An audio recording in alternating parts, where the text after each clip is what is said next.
কলকাতার উত্তরে এক পুরনো এলাকা, শতবর্ষ পুরনো এক বিল্ডিং, যার তৃতীয় তলায় কেউ বাস করে না। মানুষ বলে সন্ধে নামলে ওখানে কে যেন হাঁটে। কাঁচ ভাঙার আওয়াজ, হালকা হাসির শব্দ, এসব কেউ বিশ্বাস করে না, আবার ভয়ও পায়। রাহুল সদ্য কলেজে ভর্তি হওয়ার একটি ছেলে।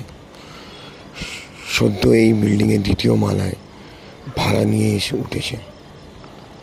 এক সন্ধ্যায় সে জানলা দিয়ে দেখল তৃতীয় তলার এক জানলায় দাঁড়িয়ে এক মেয়ে তাকিয়ে আছে। সাদা শাড়ি, লম্বা চুল, মুখে এক অভিমানী হাসি। চোখাচোখি হতেই মেয়েটা হালকা করে সরে গেল। রাহুল ভয় পায়নি, বরং পরের দিন সন্ধ্যায় সে আবার জানলার গেল। সেই মেয়েটি আবার এলো, আবার তারা চোখে চোখে কথা বলল। দিনের পর দিন রাহুল তার প্রেমে পড়ে গেল, যদিও সে জানতো না সে কে। এক রাত্রে সাহস করে রাহুল তৃতীয় তলায় উঠল।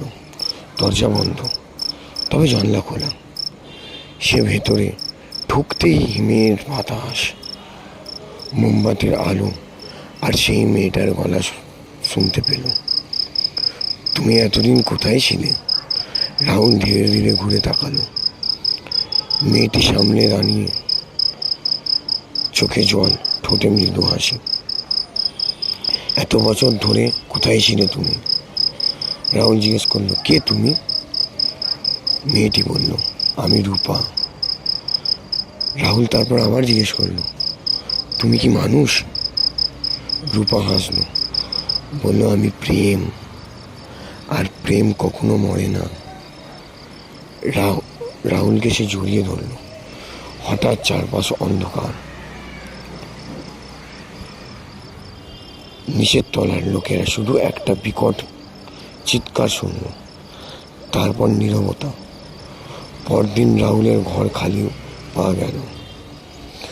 শুধু তার টেবিলে একটা কাগজ পড়েছিল লেখা, আমি রূপার সাথে চলে গেলাম, যেখানেই থাকি ভালোবাসা থেকে যাবে।